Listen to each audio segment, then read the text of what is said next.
إن الحمد لله نحمده ونستعينه ونستغفره ونعوذ بالله من شرور أنفسنا وسيئات أعمالنا.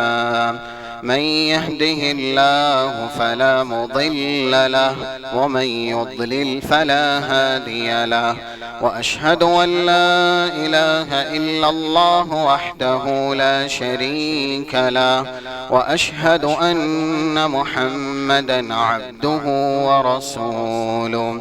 يا أيها الذين آمنوا اتقوا الله حق تقاته ولا تموتن إلا وأنتم مسلمون. يا أيها الناس اتقوا ربكم الذي خلقكم من نفس واحدة وخلق منها زوجها وبث منهما رجالا كثيرا ونساء، واتقوا الله الذي تساءلون به والأرحام، إن الله كان عليكم رقيبا. يا أيها الذين آمنوا اتقوا الله وقولوا قولا سديدا يصلح لكم أعمالكم ويغفر لكم ذنوبكم، ومن يطع الله ورسوله فقد فاز فوزا عظيما. أما بعد، فإن خير الحديث كتاب الله، وخير الهدي هدي محمد صلى الله عليه وسلم، وشر الأمور محدثاتها، وكل محدثة بدعة، وكل بدعة ضلالة، وكل ضلالة في النار. قال الله سبحانه وتعالى في كلامه المجيد: أعوذ بالله من الشيطان الرجيم. ضربت عليهم الذلة أينما ثقفوا إلا بحبل من الله وحبل من الناس، وباءوا بغضب من الله، وضربت عليهم المسكنة، ذلك بأنهم كانوا يكفرون بآيات الله ويقتلون الأنبياء بغير حق، ذلك بما عصوا وكانوا يعتدون۔ خطبہ مسونہ کے بعد سورہ آل عمران کی 112 نمبر کی آیت کریمہ تلاوت کی گئی۔ قرآن اور حدیث کی روشنی میں مختصر سے وقت میں جس موضوع پر گفتگو کرنی ہے وہ ہے یہود اور نصارہ کی مخالفت۔ حالات کی مناسبت سے یہ موضوع منتخب کیا گیا۔ کلام مجید اور رسول اللہ صلی اللہ علیہ وسلم کے فرامین اس بات پر شاہد عدل ہیں، اسلام اور اہل اسلام کا سب سے بڑا اور سب سے سخت ترین دشمن اگر کوئی ہے تو وہ یہود ہے۔ جیسا کہ رب العالمین نے کلام مجید کے اندر ارشاد فرمایا، جہاں چھٹا پارہ ختم ہوتا ہے اس کی اخیر کی آیت ہے غالباً آیت نمبر 82 سورہ مائدہ کی، لَتَجِدَنَّ أَشَدَّ النَّاسِ عَدَاوَةً لِلَّذِينَ آمَنُوا الْيَهُودِ۔ اے نبی صلی اللہ علیہ وسلم، آپ اہل ایمان کا سخت ترین سب سے بڑا دشمن یہود ہی کو پائیں گے، اور مخلوق میں سے سب سے بدترین اور سب سے برے جس صفت کی وجہ سے رسول اللہ نے جنہیں قرار دیا وہ سب سے پہلے یہودیوں پر منطبق ہوتی ہے۔ صحیح بخاری کی کچھ حدیثیں ہیں، چاہے 427 434 435 اور ایسے ہی صحیح مسلم 528۔ جس وقت اللہ کے نبی صلی اللہ علیہ وسلم بیمار تھے اور آپ کی ازواج مطہرات میں سے جو حبشہ رہ کر کے آئی تھی، ام المومنین ام حبیبہ اور ام سلمہ رضی اللہ عنہما، انہوں نے کنیس کا یعنی یہودی معبد جو ہوتے ہیں یا عیسائی عبادت خانے ہوتے ہیں ان کا تذکرہ کیا۔ تو اللہ کے نبی صلی اللہ علیہ وسلم نے کہا یہ تذکرہ مت کرو، کیونکہ یہ لوگ سب سے برے ہیں۔ اذا مات فیہم رجل صالح بنوا علی قبرہ مسجدا، ان میں سے جب بھی کوئی نیک آدمی دنیا سے جاتا تو اس کی قبر کو مسجد بنا لیتے یا اس کی قبر پہ مسجد بناتے اور اس میں تصویریں بنا کر کے رکھتے تاکہ ان تصویروں کی پرستش کی جائے، ان کی عبادت کی جائے۔ وَصَوَّرُوا فِيهِ صُوَرَ أُولَئِكَ شِرَارُ خَلْقِ اللَّهِ، یہ کام یہودیوں نے سب سے پہلے کیا اور ایسے ہی اس کے بعد عیسائیوں نے کیا۔ اور رسول اللہ صلی اللہ علیہ وسلم نے جس زمرے میں یہ ارشاد فرمایا کہ یہ لوگ اپنے نیک ترین انسان کی قبر پہ مسجد بناتے اور اس میں پھر تصویریں لگایا کرتے تھے، ایسا کرنے کی وجہ سے یعنی شرک اور کفر کرنے کی وجہ سے اولئک شرار خلق اللہ، اللہ کی مخلوق میں سب سے برے اور سب سے بدترین لوگ ہیں۔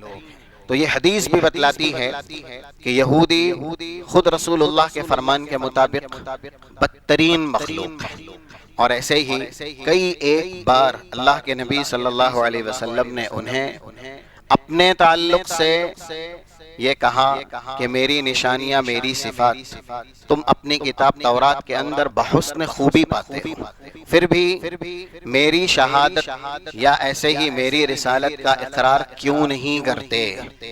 جیسا کہ 83 نمبر کی المعجم الکبیر امام طبرانی نے ایک حدیث نقل کی، اس میں ایک موقع تھا رسول اللہ صلی اللہ علیہ وسلم کو صحابہ سمیت یہودیوں کے معبد عبادت خانے میں گئے اور انہیں یہ بات اچھی نہ لگی۔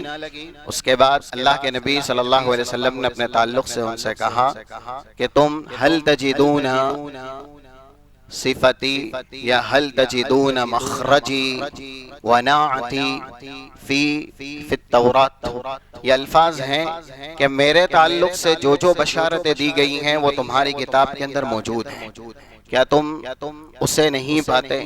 انہوں نے کہا ہم نے ساری صفات آپ کی ہماری کتاب کے اندر پڑھی ہوئی ہے، لیکن ہم آپ کو نبی رسول تسلیم نہیں کریں گے۔ پھر اسی موقع پر رسول اللہ نے کہا اگر تمہاری قوم میں سے یعنی پورے اہل یہود میں سے تم مجھے دکھلا دو 12 کے قریب لوگ بھی اگر مجھ پر ایمان لے آئے نا تو میں اللہ سے یہ دعا کروں گا یحط اللہ عنکم، اللہ تم سے جو غیظ و غضب کا مذمتی وعدہ ہے اللہ کا اس کو مٹا دے گا، اس کو ختم کر دے گا۔ ارونی 12 فیکم یشہدون انی رسول اللہ، مجھے دکھلا دو کہ تم میں سے 12 آدمیوں نے میری شہادت کا اقرار کیا ہو۔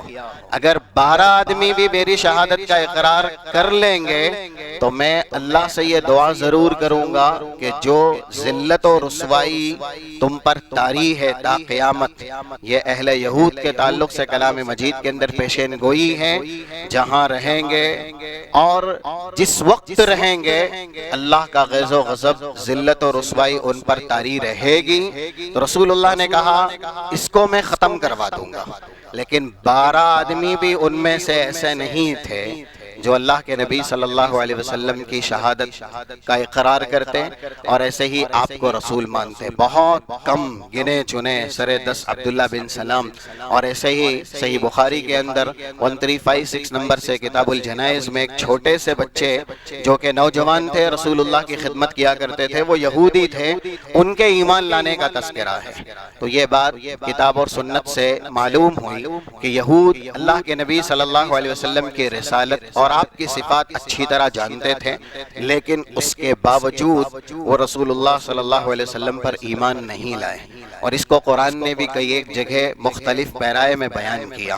146 نمبر کی آیت کا ٹکڑا ہے سورہ بقرہ کا، الذین آتیناہم الکتاب یعرفونہ کما یعرفون ابناءہم. ہم نے جنہیں کتاب دی ہے، مراد وہی یہود ہیں یہاں پہ، جن کو ہم نے کتاب دی ہے اے نبی آپ کی صفات، آپ جو لائے ہیں ان شریعت کی صفات، یعنی شریعت محمدیہ، اور آپ کے تعلق سے ان کے پاس معلومات اتنی ہیں، وہ ویسے ہی آپ کو پہچانتے ہیں، آپ کی شریعت کو جانتے ہیں جس طریقے سے وہ اپنے حقیقی سگے بیٹوں کو پہچانتے ہیں. ظاہر ہے اس سے بہتر اور اس سے بڑھ کے معرفت کی کوئی مثال نہیں ہو سکتی. انسان اپنے بیٹے کو کیسے بھول سکتا ہے؟ تو ویسے ہی جنہیں کتاب دی گئی، خاص کر کے تورات دی گئی، تورات میں اللہ کے نبی صلی اللہ علیہ وسلم کی صفات حمیدہ موجود ہیں. 6 نمبر کی آیت کا ٹکڑا سورہ صف کا، جس میں حضرت عیسیٰ کا تذکرہ ہے، وہاں پر بھی تورات ہی کا ذکر ہے کہ جب انہوں نے تورات کی تلاوت کی تو اپنی قوم سے کہا تھا مبشرم برسول یأتی من بعد اسمہ احمد، میرے بعد ایک رسول کی میں تمہیں بشارت دیتا ہوں جس کا نام احمد ہوگا. رسول اللہ صلی اللہ علیہ وسلم کا نام تک بھی اس کتاب کے اندر بیان کر دیا گیا.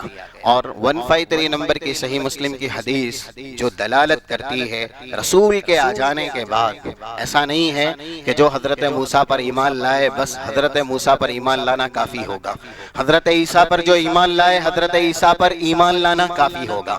رسول اللہ صلی اللہ علیہ وسلم کے آ جانے کے بعد اب امت کے ہر فرد کو، چاہے یہودی ہی کیوں نہ ہو، حضرت موسیٰ پر ایمان لانے کا دعوے دار ہی کیوں نہ ہو، حضرت عیسیٰ پر ایمان لانے کا دعوے دار ہی کیوں نہ ہو، رسول اللہ کی بعثت پر اور آپ کی رسالت پر ایمان لانا ضروری ہوگا. اگر وہ ایمان نہیں لائے گا تو وہ دوزخی ہوگا، واصل نار ہوگا. حلفیہ اور قسمیہ بیان ہے حدیث کے اندر. صحیح مسلم کتاب الایمان کی روایت ہے 153 نمبر کی. اللہ کے نبی کہتے ہیں والذی نفسی بیدی لا يسمع بی احد من هذه الامة یہودی ولا نصرانی ثم يموت ولم يؤمن بالذی ارسلت به الا كان من اصحاب النار. قسم ہے اس ذات کی جس کے ہاتھ میں میری جان ہے، میرے تعلق سے اس امت کے کسی بھی فرد نے سن لیا کہ میں نبی اور رسول بنا کر کے مبعوث کیا گیا اور وہ مر گیا لیکن ایمان نہیں لایا میری رسالت پر، تو وہ کوئی بھی کیوں نہ ہو، یہودی ہو عیسائی ہو، الا کان من اصحاب النار، وہ ہمیشہ ہمیشہ دوزخ میں رہے گا. تو یہ بات شریعت اسلامیہ میں بیان کی گئی ہے کہ جیسے ہم اور آپ اللہ کے نبی صلی اللہ علیہ وسلم پر ایمان لائے ہیں، یہود بھی ایمان لانے کے مکلف ہیں. اور ایک حدیث میں اس قدر وضاحت ہے کیونکہ بار بار یہی بات بیان کی جاتی تھی کہ ہم موسیٰ پر ایمان لا چکے ہیں، ہم عیسیٰ پر ایمان لا چکے ہیں، اس لیے اب ہمیں جنت میں جانے سے کوئی روک نہیں سکتا. کچھ مذموم صفات جو یہودیوں کی کلام مجید کے اندر بیان ہوئی ہیں، اس میں سے قبیح صفت یہ تھی کہ وہ اپنے آپ میں بڑے متکبر تھے، اپنے دین پر بڑے نازا تھے. اور ایسی ہی کچھ کمی آج ہم اور آپ کے اندر بھی ہے. کچھ لوگ جو متشرع ہوتے ہیں، دیندار ہوتے ہیں، عابد زاہد ہوتے ہیں، تو وہ کہیں نہ کہیں شیطان کے اس جال میں مقید کر دیے جاتے ہیں، اپنی عبادت پر نازا رہتے ہیں، دوسروں کو حقیر سمجھنے لگتے ہیں. آپ عبادت اس لیے نہیں کرتے کہ دوسروں پر اپنی عبادت کو ظاہر کریں یا دوسروں کو آپ جتائیں اور بتائیں کہ آپ عابد ہیں، آپ زاہد ہیں۔ آپ عبادت اللہ کی خوشنودی کے لیے کرتے ہیں، اللہ کی رضا کے لیے کرتے ہیں۔ تو یہ فتنہ بھی ہمارے بیچ عام ہو چکا ہے۔ ایک انسان نماز پڑھتا ہے، ہمیشہ نماز پڑھتا ہے، تو وہ اپنی نماز کی کثرت وفرت یا اس کا انتظام اور التزام دوسروں کے سامنے بیان کرتا ہے اور دوسروں کو حقیر جتانے کے لیے بیان کرتا ہے کہ ہم میں یہ خوبی ہے، ہم میں یہ وصف ہے، ہم میں یہ صفت ہے، ہم دین کا ایسا ایسا علم جانتے ہیں، ہم دین کے تعلق سے اتنی معلومات دیے گئے ہیں۔ آپ دیے گئے ہیں، لیکن دوسروں کو حقیر سمجھنا اور اپنے زاہد عابد یا عالم ہونے کا فخریہ انداز میں بیان کرنا، یہ ایک بڑا فتنہ ہے اور ایک شیطانی حربہ ہے۔ اسی میں یہود ملوث تھے، اور جب وہ ملوث ہوئے نا تو وہ کہیں کے نہ رہ گئے، نہ وہ دین میں رہے، نہ ہی وہ اللہ اور اس کے رسول کے چہیتے رہے۔ جیسا کہ جب رسول اللہ یا ان کے صحابہ انہیں تبلیغ کرتے تو وہ یہی کہتے ہیں۔ 18 نمبر کی آیت کا ٹکڑا ہے سورہ مائدہ کا۔ بہت بار رسول اللہ نے ان سے کہا مجھ پر ایمان لے آؤ، نہیں تو یہ عذاب آئے گا، وہ عذاب آئے گا۔ ڈائریکٹ کہا رسول سے، یا محمد حل تخوفنا بعذاب اللہ، آپ ہمیں اللہ کے عذاب سے دھمکاتے ہیں، آپ ہمیں اللہ کے عذاب کا ڈر دکھاتے ہیں۔ ہمارا وصف کیا ہے، ہم کون ہیں آپ کو معلوم ہے؟ قرآن کریم نے بیان کیا، وقالت اليہود والنصارى نحن ابناء اللہ واحباؤہ قل فلم يعذبكم بذنوبكم بل انتم بشر ممن خلق۔ یہود اور عیسائی کہتے تھے ہم تو اللہ کے چہیتے ہیں، ہم تو اللہ کے بیٹے ہیں، اس لیے اگر جنت میں کوئی جائے گا تو ہم ہی جائیں گے۔ یہ ان کے دین کا فخر، اور ایسے ہی وہ جس طریقے سے اپنی عبادت پر کبر و نخوت جتاتے یا کبر و نخوت کرتے تھے، کلام مجید نے ان کی حماقت بیان کی۔ 111 نمبر کی آیت سورہ بقرہ کی، وَقَالُوا لَن يَدْخُلَ الْجَنَّةَ إِلَّا مَنْ كَانَ هُودًا أَوْ نَصَارَىٰ۔ جنت میں جائے گا کون؟ ہرگز جنت میں کوئی نہیں جائے گا سوائے جو یہودی ہے، جو عیسائی ہے۔ ایک جگہ 135 نمبر کی آیت پہ سورہ بقرہ ہی میں اللہ نے ان کا قول نقل کیا، وہ کہتے تھے اگر ہدایت پر رہنا ہے تو کیا بننا ہوگا؟ وَقَالُوا كُونُوا هُودًا أَوْ نَصَارَىٰ تَهْتَدُوا، یا تو عیسائی بنو یا تو یہودی بنو، ہدایت پہ رہو گے۔ یہ ساری باتیں کلام مجید میں ان کی بیان ہوئی ہے، اور وہ یہ کہتے تھے کہ ہم دین پہ ہیں، ہم حق پہ ہیں، ہم اللہ کے چہیتے ہیں، اس لیے ہمیں ایمان لانے کی ضرورت نہیں ہے۔ اسی وجہ سے رسول اللہ صلی اللہ علیہ وسلم نے ایک موقع سے کہا، ویسے قرآن نے ان کو جواب دیا اگر تم جنتی ہو تو پھر مرنے کی تمنا کیوں نہیں کرتے؟ ایک جگہ 6 نمبر 7 نمبر کی آیت ہے سورہ جمعہ کی، قُلْ يَا أَيُّهَا الَّذِينَ هَادُوا إِن زَعَمْتُمْ أَنَّكُمْ أَوْلِيَاءُ لِلَّهِ مِن دُونِ النَّاسِ فَتَمَنَّوُا الْمَوْتَ إِن كُنتُمْ صَادِقِينَ۔ تم کو لگتا ہے کہ تم اللہ کے ولی ہو، تم جنتی ہو، تم ہدایت پر ہو، تمہیں رسول اللہ پر ایمان لانے کی ضرورت نہیں، تو موت کی تمنا کرو، مرو، کیونکہ جو آدمی دنیا میں اللہ والا ہے وہ جنتی ہے، اور جنت میں تب جائے گا جب وہ مرے گا، مرنے سے پہلے جنت میں تو جائے گا نہیں۔ اس لیے موت کی تمنا کیوں نہیں کرتے؟ وَلَا يَتَمَنَّوْنَهُ أَبَدًا بِمَا قَدَّمَتْ أَيْدِيهِمْ۔ یہ اندرونی حال اللہ نے بیان کیا۔ یہودیوں کو بھی پتا تھا کہ ہم کتنے بڑے غدار ہیں یا اللہ کے رسول کے کتنے بڑے نافرمان ہیں، وہ کبھی بھی جو کچھ انہوں نے کیا ہے یعنی کفر کیا یا ایسے ہی اللہ کی نافرمانی کی، انبیاء کے ساتھ قتال کیا، حق کو چھپایا، حسد کیا، نفرت اور بغض کی آگ لگائی، لوگوں کے بیچ تفرقہ ڈلوایا، زمین میں فساد پھیلایا، یہ جتنی برائیاں انہوں نے کی، اس وجہ سے وہ جانتے تھے کہ ہمارا حشر کیا ہونا ہے، ہم کہاں جائیں گے اور ہم کو کیا ملنا ہے۔ وَلَا يَتَمَنَّوْنَهُ أَبَدًا بِمَا قَدَّمَتْ أَيْدِيهِمْ، ان کے کرتوتوں کی وجہ سے وہ کبھی بھی موت کی تمنا نہیں کر سکتے۔ یہ رب العالمین بیان کر رہا ہے۔ تو رسول اللہ صلی اللہ علیہ وسلم نے ایک موقع سے یہاں تک کہا، کیونکہ بار بار وہ یہ کہتے تھے کہ ہم موسیٰ پہ ایمان لے آئے، بس یہ کافی ہے۔ 1556 یعنی 15156 نمبر کی مسند احمد کی حدیث ہے، جس میں یہ بتلایا گیا کہ ایک موقع تھا حضرت عمر تورات کا نسخہ لے کر کے آئے رسول اللہ کے پاس، اللہ کے نبی صلی اللہ علیہ وسلم برہم ہوئے اور آپ نے کہا امتہوکون فیہا یا ابن الخطاب، کیا میری لائی ہوئی شریعت کے اندر کوئی شک شبہ ہے ابن خطاب کہ تورات کا نسخہ آپ کے ہاتھ میں ہے؟ اسی سے اندازہ کیجئے آج کل ہم یہ نہیں کہتے کہ دنیاوی علوم اور فنون آپ نہ پڑھیے، اپنی اولاد کو نہ پڑھائیے، لیکن کچھ والدین کے سر پر جو تہذیب ہے یہود کی یا مغربی تہذیب یا مغربی علوم، ان کا نشہ چڑھتا ہے، اور وہ ایسی اسکولوں میں اپنے بچوں کا داخلہ کرواتے ہیں، کم سے کم اگر وہاں بچے یہودی نہیں بنتے یا ایسے ہی غیر مسلم نہیں بنتے نعوذ باللہ، تو وہ مسلم بھی نہیں رہ جاتے۔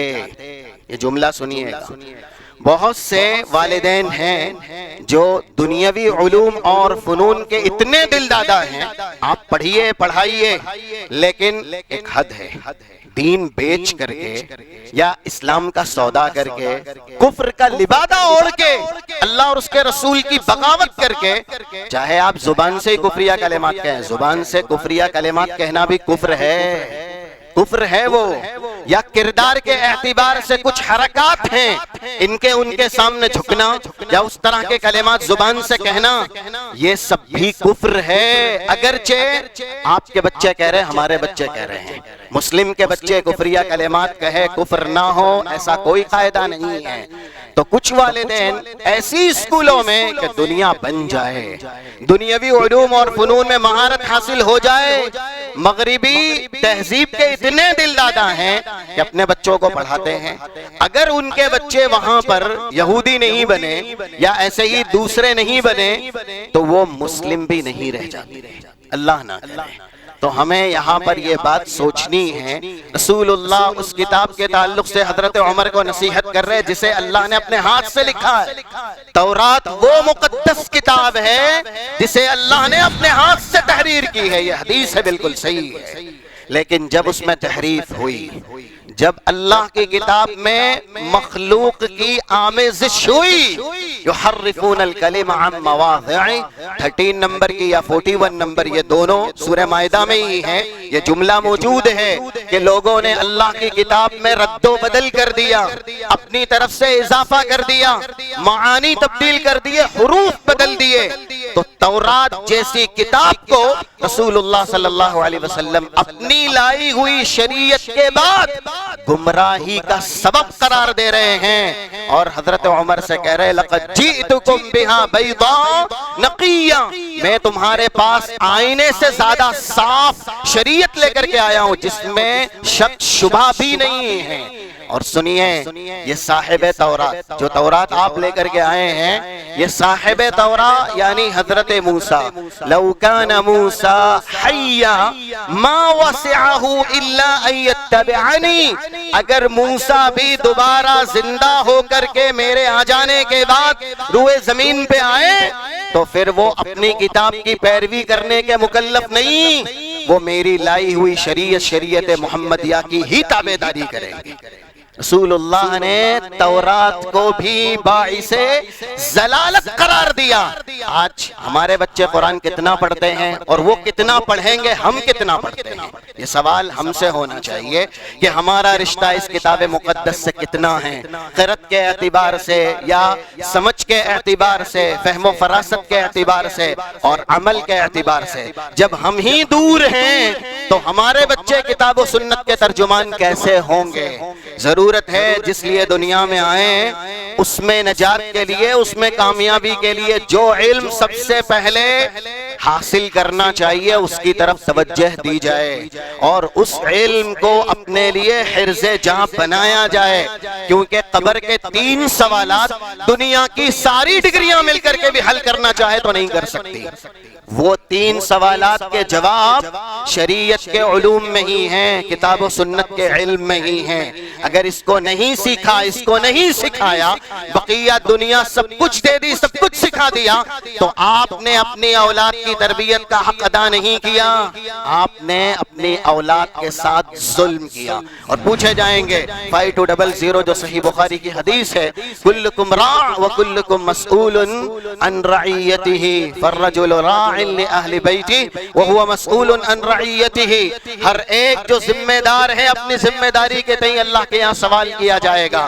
گھر کا مربی، گھر کا بڑا، گھر والوں کا ذمہ دار ہیں اسے اس کے تعلق سے بھی، اس کے گھرانے کے تعلق سے بھی سوال کیا جائے گا۔ تو ہم اور آپ اس حدیث کو سن چکے ہیں کہ جہاں رسول اللہ حضرت عمر سے کہہ رہے ہیں کہ اس تورات کو میری لائی ہوئی شریعت کے آ جانے کے بعد اپنانے اور پڑھنے کی ضرورت نہیں رہتی، کیوں آپ لے کے آئے ہیں؟ اور اگر تورات والے بھی آ جاتے تو بھی وہ میری اقتدا کرتے۔ تو یہ فرمان بتلاتا ہے، بار بار آپ نے یہودیوں سے کہا کہ مجھ پر ایمان لاؤ، وہ یہی کہتے رہے کہ حضرت موسیٰ پہ ہم ایمان لا چکے ہیں۔ تو رسول اللہ نے کہا اگر تمہارے امام یعنی نبی موسیٰ کلیم اللہ بھی آ جائیں اور وہ بھی مجھ پر ایمان نہ لائے تو پھر ضلالت اور گمراہی ان کا مقدر ہوگی، انہیں ایمان لانا ضروری ہوگا۔ یہودیوں کی مخالفت کتاب اور سنت کے اندر جا بجا بیان ہوئی ہے، اور مخالفت کی وجہ یہ ہے جیسا کہ شروع میں ہم نے سنا کہ یہ اسلام اور اہل اسلام کے بڑے دشمن ہیں، یا پھر اللہ کی مخلوقات میں سے سب سے زیادہ برے ہیں، اور انہوں نے رسول اور صحابہ کے ساتھ جو کچھ کیا، آج رسول موجود نہیں، رسول کے صحابہ موجود نہیں، لیکن ان کے ماننے والے اور ان کی لائی ہوئی شریعت موجود ہے۔ عزائم، مقاصد، آراء، افکار، نظریات، عقائد جو اس زمانے میں اہل یہود کے تھے آج بھی وہی ہیں، بلکہ اس سے بھی زیادہ مسموم اور زہریلے ہو چکے ہیں۔ وہ حدیثیں سب ہم نے سنی ہیں جب خیبر فتح کیا گیا اور اس کے بعد رسول اللہ صلی اللہ علیہ وسلم کے ساتھ جو بہیمانہ، ظالمانہ یا ایسے ہی سفاکانہ سلوک کیا گیا۔ ابو داؤد کی روایت ہے 4512 نمبر کی، یا ایسے ہی 3169، یہ صحیح بخاری کا ریفرنس ہے۔ رسول اللہ اہل یہود سے یہاں تک پوچھتے ہیں هل جعلتم في هذا الشعب سما؟ قالوا نعم۔ محفل لگی تھی، کھانا پیش کیا گیا رسول اللہ کو، اور بکری کا گوشت تھا، یا ایسے ہی بھنی ہوئی بکری تھی جس میں اس حصے پہ زہر ملایا گیا تھا جو حصہ رسول اللہ کو سب سے زیادہ پسند تھا، یعنی یہ شولڈر کا حصہ جو رسول اللہ صلی اللہ علیہ وسلم کھانا پسند کرتے تھے، یہاں پر زہر ملایا گیا۔ اب اس حصے نے ہی یا اس بکری کے گوشت نے ہی رسول اللہ کو بتا دیا، اخبرتنی انہا مسمومہ، یہ ابو داؤد کی روایت ہے، وہ خود بکری یعنی پکی ہوئی کہنے لگی کہ مجھ میں زہر ملایا گیا۔ آپ نے پوچھا یہودیوں سے هل جعلتم في هذا الشأت سما؟ کیا اس بکری میں زہر ملایا ہے؟ شان سے کہتے ہیں ہاں ہم نے اس بکری میں زہر ملایا۔ ما حملکم علی ھذا، کیوں کیا ایسا رسول اللہ کو دنیا سے رخصت کرنے کے لیے؟ تو وہ جواب بھی دیتے ہیں ان سے زیادہ بے حیا، بے شرم اور ایسے ہی غدار، یا پھر یوں کہہ لیجئے احسان فراموش روئے زمین پر کوئی قوم نہیں ہے۔ رسول اللہ صلی اللہ علیہ وسلم سے وہ کہنے لگے کہ ہمیں یہ جاننا ہے اگر آپ نبی ہیں لم یضرک فإن كنت صادقا لم یضرک، آپ کا دعویٰ ہے کہ آپ اللہ کے نبی ہیں، اللہ کے رسول ہیں، تو پھر ہم نے ہماری کتابوں میں اتنا تو پڑھا ہے کہ نبی کو قتل کرنے کی نعوذ باللہ جتنی بھی سازش کی جائے وہ سب کے سب ناکام ہوتی ہے۔ تو یہ زہر ملا ہوا گوشت آپ کو نقصان نہیں پہنچائے گا، لیکن آپ اگر یہ نہیں ہیں یعنی جس کا آپ دعویٰ کرتے ہیں تو پھر حشر یہی ہونا چاہیے ہر اس شخص کا جو نبوت کا جھوٹا دعوے دار ہے۔ تو یہ اللہ کے نبی صلی اللہ علیہ وسلم کے ساتھ جو حرکت کی گئی ہے وہ بڑی ہی المناک ہے۔ آپ کے کھانے میں زہر ملا کر کے نعوذ باللہ آپ کو قتل کرنے کی سازش کی گئی، اور ایسے ہی یہودی چاہے خاتون ہو یا پھر ایسے ہی یہودی افراد ہو، ان کا نبی کو گالی دینا، نبی کے صحابہ کو گالی دینا یہ عام تھا نعوذ باللہ۔ 4362 نمبر کی ابو داؤد کی حدیث ہے کہ ایک خاتون کانت تشتم النبی، جو رسول اللہ صلی اللہ علیہ وسلم کو برا بھلا کہا کرتی تھی، یا ایسے ہی زبان سے سب و شتم کرتی تھی رسول اللہ کے خلاف، اور وہ کسی طرح قتل کر دی گئی۔ واقعہ اس سے پہلے ہم نے سنا ہوا ہے کہ کیسے ان کے شوہر نے ان کو مار دیا جو کہ صحابی تھے اور اللہ کے نبی پر ایمان لائے تھے۔ تو یہ وجہ ہیں کہ یہود قابل بغض ہیں یا ایسے ہی ان سے نفرت کرنا، ان سے دشمنی یا ان سے عداوت رکھنا یا کم سے کم ان کی مخالفت کرنا شریعت اسلامیہ کے اندر بیان ہوا۔ لیکن مخالفت کا وہ طریقہ جو آج ہمارے یہاں بہت زیادہ رائج ہوا کہ ان کے جو بھی پروڈکٹ ہیں آپ ان کی مخالفت کریں، یعنی استعمال نہ کریں، کر سکتے ہیں کریں، لیکن کیا صرف مخالفت یہی ہے اور ایک انسان اپنی عقل پہ زور دے؟ اگر یہ سب مخالفت ہوتی تو اللہ کے نبی صلی اللہ علیہ وسلم نے اخیر وقت میں 1214 نمبر کی حدیث ہے، قرض کس سے لیا تھا بھائی؟ آپ کے گھر میں کھانے کے لیے دانہ بھی نہیں تھا، اور جو جنگی زراح تھی درعہ مرہونۃ عند یہودی ب30 صاعا من شعیر، یہ ترمذی کے الفاظ ہیں جس کا ریفرنس دیا گیا۔ 30 صاع جو کے بدلے رسول اللہ صلی اللہ علیہ وسلم نے ایک یہودی سے قرض لیا۔ کس سے لیا؟ یہودی سے۔ ہماری شریعت یہ بھی بیان کرتی آج تلک تا قیامت یہ حکم قائم ہے کہ ان کا ذبیحہ حلال ہے۔ سورہ مائدہ کی آیت نمبر 4 لیجئے، 5 لیجئے، سب میں یہ بات آپ کو ملے گی، اليوم احل لکم الطیبات وطعام الذین اوتوا الکتاب حل لکم وطعامکم حل لهم۔ ہمارا ذبیحہ ان کے لیے، ان کا ذبیحہ ہمارے لیے، یہ حلال ہے۔ قرآن کہہ رہا ہے ان میں یعنی یہودیوں میں اور عیسائیوں میں پاک باز با حیا خواتین ہیں تو ان سے نکاح کرنا بھی جائز ہے۔ مسلم ان سے نکاح کر سکتا ہے اگر وہ پاک باز ہیں، با حیا ہیں، با عصمت ہیں۔ یہ حکم کلام مجید کے حروف میں ہے، تا قیامت باقی رہے گا۔ پھر یہ زمین وہ زمین پہ جا کر کے صرف یہ کہہ دینا کہ یہاں پر یہ ریسٹورنٹ کھلا ہوا ہے، یہ لوگ نعوذ باللہ یہودیوں کے دل دادا ہیں، یہ لوگ یہودیوں کے تابعدار ہیں، یہ لوگ یہودیوں کے وفادار ہیں۔ مخالفت کا معنی کیا ہے اور ہم مخالفت کیسے کریں؟ سر تا پیر یہودی لباس پہنا ہوا ہے ایک انسان، لیکن اتنی بڑی حکومت کے خلاف آواز بلند کر رہا ہے جس حکومت کے احسانات پوری دنیا پہ ہیں، خاص کر کے توحید کے تعلق سے، لیکن نعوذ باللہ ایک انسان اپنے گھر میں اپنے بچوں کو مار نہیں سکتا، اس کی اتنی وقات نہیں ہے، اتنی حیثیت نہیں ہے۔ اپنی بیٹی بے پردہ نکل رہی ہے، بات نہیں سن رہی ہے، اس کو 2 تماچے نہیں لگا سکتا یا اسے پردے کی تلقین نہیں کر سکتا، اپنے گھرانے میں دین کا نفاذ نہیں کر سکتا۔ اور زبان اتنی لمبی ہے، اتنی بڑی ہے، ان کو ہدایت دینے کے لیے، ان کو مشورہ دینے کے لیے یہ پوری حکومت ہی نعوذ باللہ غدار ہے، یہ پوری حکومت ہی یہودیوں کی تابعدار ہے، نعوذ باللہ۔ یہ زبان کھولتے ہوئے ایک انسان کو اپنا جائزہ لینا چاہیے، ہم سرتا پیر کتنے دیندار ہیں؟ باقاعدہ دیکھا گیا جو کچھ بھی آڈیو ویڈیو یہ وائرل ہوئی ہے، وہ انسان جس کے چہرے پہ داڑھی نہیں ہے، اگر آپ کو مخالفت کرنی ہے تو آئیے شریعت کے آئینے میں کھڑے ہوئیے، اپنی تصویر دیکھیے کہ آپ کون ہیں۔ اور رسول اللہ صلی اللہ علیہ وسلم نے کتنی جگہ کہا، مجوس کا لفظ موجود ہے، مشرکین کا لفظ موجود ہے، یہود نصارہ کا لفظ موجود ہے۔ 1622 المعجم الاوسط امام طبرانی کی کتاب ہے، رسول اللہ صلی اللہ علیہ وسلم کے سامنے مجوس کا ذکر کیا گیا۔ کون ہے بھائی؟ آگ کے پرستار ہیں۔ آپ نے کہا فَإِنَّهُمْ يُوَفِّرُونَ السِّبَالَهُمْ وَيَحْلِقُونَ لِحَاهُمْ، یہ لوگ مونچھوں کو بڑا کرتے ہیں، داڑھیوں کو چھلاتے ہیں۔ صحیح مسلم کی روایت ہے 258-259 خالف المشرکین والمجوس، مجوسیوں کی مشرکین کی مخالفت کیجئے۔ کیسے بھائی؟ داڑھیوں کو بڑھائیے، مونچھوں کو کترائیے۔ ایک انسان جس کے چہرے پہ داڑھی ہی نہیں ہے، وہ جانتا بھی نہیں داڑھی کا حکم کیا ہے، بس سنت ہے، اور وہ دوسروں کو تلقین کر رہا ہے کہ یہودیوں کی مخالفت کرو، یہ پروڈکٹ بن کر کے وہ نہ لے کر کے۔ اگر آپ کر سکتے ہیں کیجئے، لیکن شریعت میں اس طرح کی مخالفت کا کہیں کوئی تذکرہ نہیں ہے کہ آپ ان سے ایسا رشتہ ناتا کاٹیں۔ آپ اپنے طور پہ کاٹ رہے ہیں، کاٹیے، اتنا کر سکتے کیجئے، لیکن صحیح معنوں میں حقیقی طور پر جو مخالفت ہے اس کو سمجھیے۔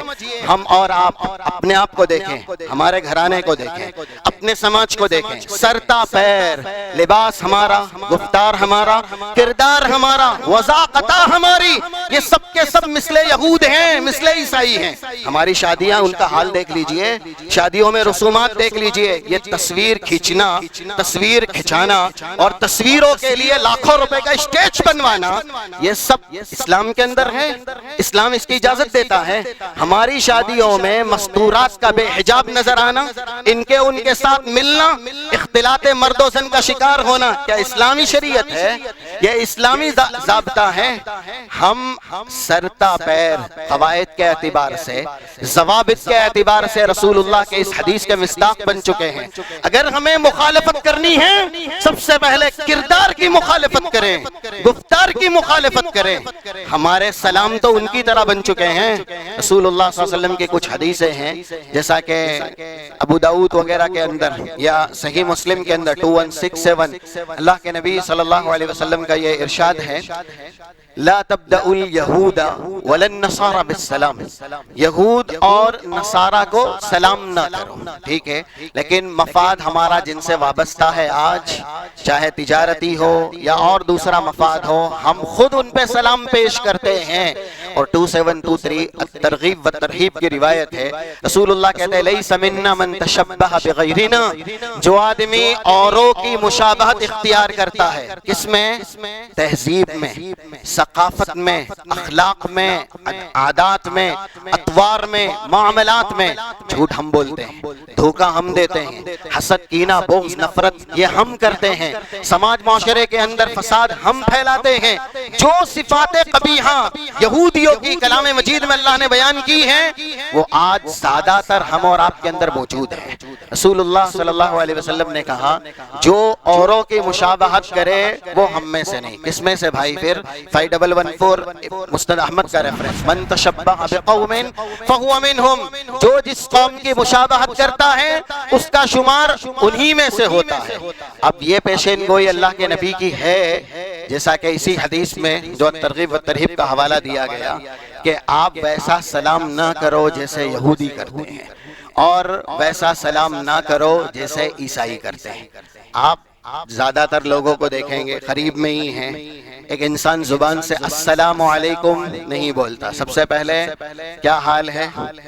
یہ الاشارۃ بالاصابع، یعنی انگلیوں سے اشارہ کرنا اور اپنی خیریت جتانا یا اپنے آپ کے بارے میں بتانا، یہ ہے یہودیوں کا سلام۔ لوگ زیادہ تر اس کو رائج کر چکے ہیں، زبان سے سلام نہیں نکلتا، حالانکہ سننے والا آسانی سے سن سکتا ہے۔ اور پھر یہ ہے عیسائیوں کا سلام، یہ کف سے یعنی ہتھیلی سے جو سلام کیا جاتا ہے، یہاں پر بھی ہم اور آپ ایک دم قریب رہتے ہیں، ہاتھ ایسے وہ بھی بتا رہا ہے، آپ بھی ہاتھ ایسے ہی بتا رہے ہیں، نہ وہ سلام کر رہا ہے نہ آپ سلام کر رہے ہیں۔ تو اس تہذیب کو فروغ کون دے رہا ہے؟ اور اس اخلاق کو آگے کون بڑھا رہا ہے؟ ہم اور آپ بڑھا رہے ہیں۔ اسی لیے اللہ کے نبی صلی اللہ علیہ وسلم نے کہا تھا 2639 2640 2641 6-7 حدیثیں امام ترمذی نے ایک ساتھ نقل کی، لَيَأْتِيَنَّ عَلَىٰ أُمَّتِي مَا أَتَىٰ عَلَىٰ بَنِي إِسْرَائِيلِ، جو بنی اسرائیل کی عادت تھی، جو بنی اسرائیل کے کرتوت تھے، وہ میری امت میں ظاہر ہوں گے۔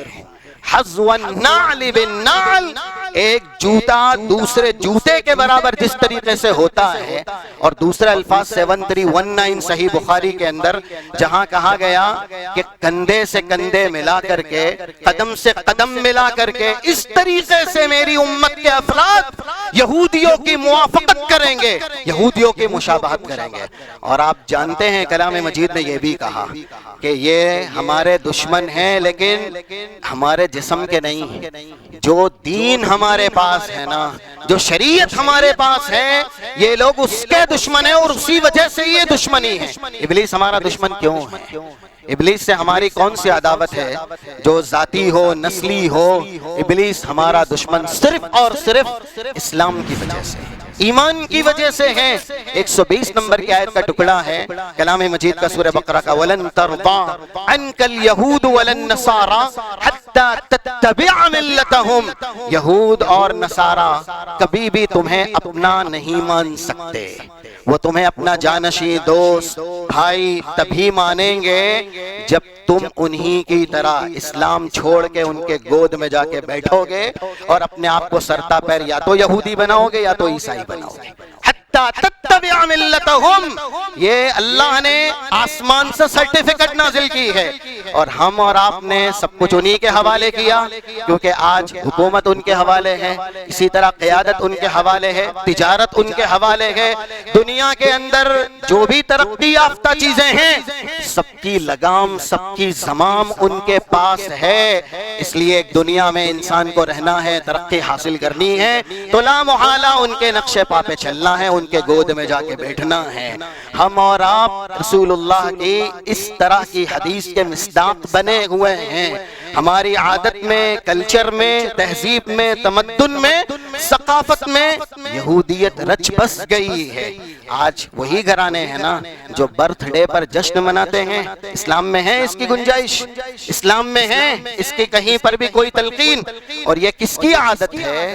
رسول اللہ صلی اللہ علیہ وسلم نے یا ایسے ہی حدیثوں کے اندر اشارتاً بیان ہوا ہے کہ جو لوگ عیسائی ہیں وہ ولادت کے دن پر جشن مناتے ہیں، خوشی مناتے ہیں۔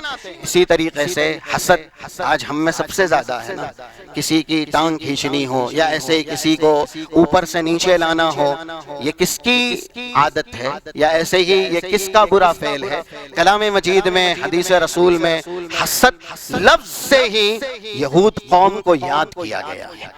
745 نمبر کی ابن خزیمہ کی حدیث ہے، ان الیہود قوم حسد، یہ الفاظ ہیں، یہودی قوم سب سے زیادہ حسد کرنے والی قوم ہے۔ 857 ابن ماجہ کی روایت ہے، اللہ کے نبی صلی اللہ علیہ وسلم کہتے ہیں، ما حسدتکم الیہود ما حسدوکم علی السلام والتأمین، سب سے زیادہ تم سے حسد کرنے والے یہودی ہوں گے، اور وہ کس پر حسد کریں گے؟ سلام پر حسد کریں گے، آمین پر حسد کریں گے۔ یہ جملہ بھی بتلاتا ہے کہ ہماری ذات سے انہیں دشمنی نہیں ہے، ہمارے دین سے انہیں دشمنی ہے۔ اگر ہمیں مخالفت کرنی ہے اللہ کے بندو، ان کی تہذیب کی کریں نا، لائیں سنت رسول کو، جو اللہ کا حکم ہے، جو رسول اللہ کا حکم ہے، اپنے چہروں کو داڑھیوں سے سجائیں، نمازوں کی حفاظت کریں۔ عصر کی نماز یہودی نہیں پڑھتے تھے، اور صحیح مسلم کی روایت میں ان کے تعلق سے یہ بھی ہے کہ جب انہوں نے عصر کی نماز چھوڑی تو اللہ کا عذاب بھی آیا۔ ہم میں سے کتنے عصر کی نماز کی حفاظت کرنے والے ہیں؟ بازاروں میں، سڑکوں میں، گارڈنوں میں، پارکوں میں، گھروں میں، جگہ جگہ ہم عصر کی نماز ایسے ہی چھوڑ دیتے ہیں۔ یا پھر رشوت لینا یہودیوں کی علامت ہے، قرآن کریم نے کئی جگہوں پر اس کی مذمت کی ہے، چاہے 42 نمبر کی آیت سورہ مائدہ کی، سماعون للکذب اکالون للسحت۔ ہم میں سے کتنے ہیں جو محسن بنتے کسی کا کام ایسے ہی کر دیتے ہیں؟ سب سے پہلے اپنا کمیشن، بھائی ہمیں کچھ ملنا چاہیے تو ہی تمہارا یہ کام ہوگا، نہیں تو نہیں ہوگا۔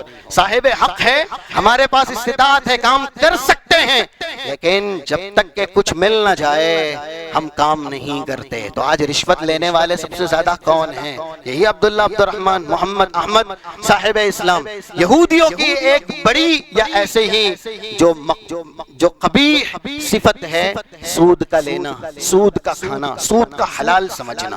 کلام مجید میں یہاں تک اللہ نے کہا کہ یہ سود حلال کرتے، ان کے علماء بھی سود سے منع نہیں کرتے۔ 6263 نمبر کی آیات ہے سورہ مائدہ کی، لولا ینہاہم الربانیون وَأَكْلِهِمُ الرِّبَا لولا ینہاہم الربانیون عن قولہم الاثم وَأَكْلِهِمُ السحت۔ اور جو ان کے اوپر عذاب آیا وہ بھی اسی وجہ سے آیا کیونکہ انہوں نے ناحق طریقے سے لوگوں کا مال کھایا اور سود کو حلال کیا۔ آج ہم میں کتنے ایسے تاجر ہیں جو اپنی تجارت رشوت کے بغیر، جھوٹ کے بغیر اور سود کے بغیر کرتے ہیں۔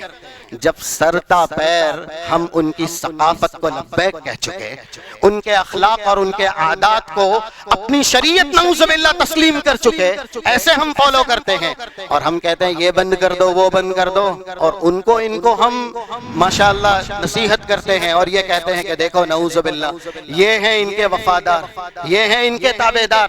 جو لوگ جتنے بڑے ہوتے ہیں اور زمام حکومت کے مالک ہوتے ہیں انہیں پتا چلتا ہے کہ حکومت بچانی کیسے ہے، حکومت میں لوگوں کو کس طریقے سے لوگوں کو کیسے ایمان پر باقی رکھنا ہے یا ایسے ہی شریعت پر مستقیم رکھنا ہے۔ ایک آدمی تنہا اپنی اور اپنے گھرانے کی اصلاح نہیں کر سکتا، چوراہے پہ بیٹھ کر کے ان کو سب و شتم کرتا ہے۔ اس لیے اصل اگر ہم یہودیوں کی مخالفت کریں، اور یہ مخالفت ہمیں جو آج ٹرینڈ چل رہا ہے نا کہ یہ پروڈکٹ وہ پروڈکٹ آپ بند کریں، اتنا اگر آپ مخالفت پہ آ جائیں تو پھر کوئی سواری ایسی نہیں ہے جو انہوں نے ایجاد نہیں کی۔ کسی سواری پہ نہ آپ سوار ہو سکیں گے، کوئی لباس ایسا نہیں ہے جس میں ان کا تعاون نہ ہو، کوئی لباس آپ نہیں پہن سکیں گے۔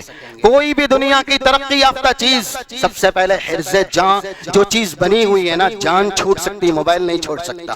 کس نے ایجاد کیا بھائی؟ یہ موبائل کس نے ایجاد کیا؟ چھوڑ دیجئے اسے۔